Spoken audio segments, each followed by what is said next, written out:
So Matt is the developer of Hacknet and the recently released Hacknet Labyrinths. Yep. Your expansion and stuff. Yep. So yeah, can you walk us through a little bit about what Hacknet is really? Yeah, sure. So it's like a terminal-driven hacking simulator game that's meant to be so realistic you can't play it in an airport.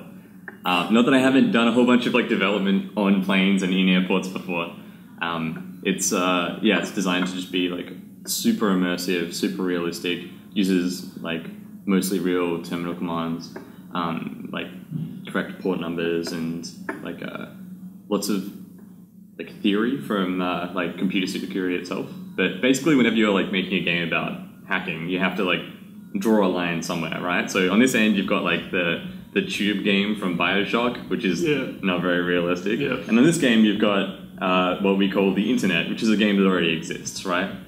So you've got to like pick your point of realism from like not real to completely real, which is still like sort of a game to a whole bunch of people, but like you got to pick your point in that line.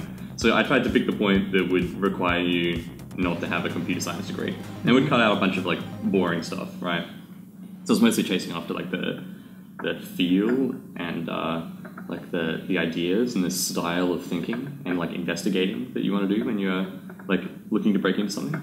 And I've got really good responses from like how well that's gone. So I'm really proud of that. But that's awesome. Yeah, that's what Hacknet's about. So the game also has a set story to it as well. Like you basically you start sort of hacking, you know, these smaller terminals and things, and then you sort of unravel sort of like a deeper mystery involved with someone who's already died. And you know they've left messages for you to follow, like breadcrumbs and things like that. So how did you come up with that? I mean, it sounds like a sort of like the whole ghost in the box thing. You know how you know you get this thing and then there's something sort of possessing it and talking to you. Or like you know. So how did you come up with that sort of concept? I actually can't even remember at this point. It's like that was a really long time ago. Yep.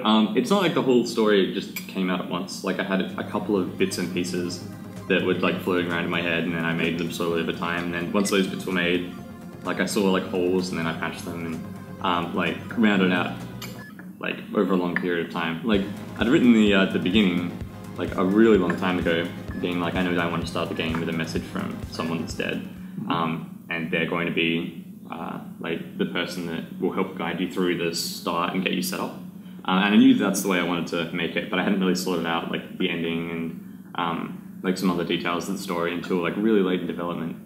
So it kept like changing over time. But it's like a really weird question, right? Like, how did you come up with the story? It's like I don't know. I was just sort of making stuff up. Well, so it's not something that you were inspired by, but you know, say hackers, for example, that'll do like nothing from that sort of called in and was like, oh, I'd like to do a game about hacking or anything. Like, how did you marry something like a story about someone who's dead with it, you know, and there's a conspiracy surrounding that to game elements where you're hacking? So what was the connection? Yeah, so this is. I don't want to like just pin the responsibility on this because I'm not actually sure where it came from, but setting up these dead man switches is something that I've talked about with a bunch of like people in the computer science degree before, just because like in that sort of environment, those sort of people are like, it's really fun to talk about like covering every possible case, including cases in which you die like halfway through your work, right? So we'd talk about like setting up dead man switches, and a dead man switch is like a thing, a button you have to keep pressing basically, and if you don't press it for like a certain amount of time, it assumes that you can't press it because you're dead, and then it sends out a bunch of like things. Yep. So that's basically like what triggers at the start of Hacknet, and then so like that was something that I thought was like really fascinating as like a concept. Like what would you put in your message? Like what's like so important to you, and what are you like working on, and like what would you say, like what do you need to say, like why would you make one of those?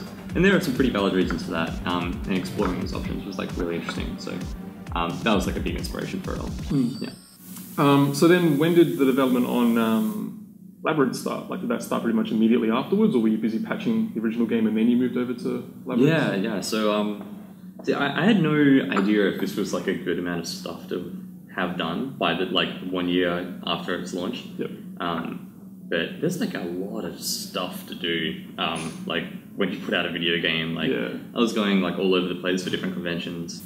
Put out like 50 updates or something, like mostly for bug fixes, but with like some small feature changes and improvements and things. That was over like the first year, and then what was it? Yeah, a couple of months after that, I think. a month or two after that, I started work on Labyrinths.